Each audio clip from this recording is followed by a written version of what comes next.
মেস্তা এবং বাদামি তিল দূর করার জন্য ঢাকার বাইরে একটা আপুর পার্সেল পাঠিয়ে দিচ্ছি। এটা হচ্ছে যশোরে এক আপুর পার্সেল।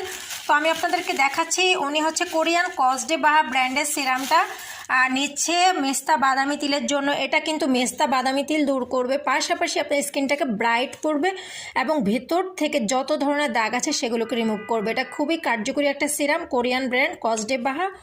আর এটা কিন্তু যে কোনো কালো স্পট দূর করবে। সাথে উনি নিচ্ছে মেলানন ক্রিমটা। মেলানন ক্রিমটা কিন্তু আপনার একদম ভেতর থেকে এবং বাহির থেকে কিন্তু আপনার মেস্তাটাকে পিগমেন্টেশন এবং হচ্ছে লাল তিলটাকে দূর করতে সাহায্য করবে। এবং এটাতে 9টা ব্রাইটেনিং উপাদান দেওয়া আছে, যেটা আপনার স্কিনকে ক্ষতি ছাড়া ব্রাইট করবে, পাশাপাশি রিঙ্কেল যদি থাকে সেটা রিমুভ করবে, একটা ফেসকে টান টান ভাব আনবে। আর এটা কিন্তু অ্যালার্জি স্কিনে ইউজ করতে পারেন। সাথে থাকছে অ্যালোভেরা সানব্লক, এটা কোরিয়ান একটা ব্র্যান্ডের সানব্লক।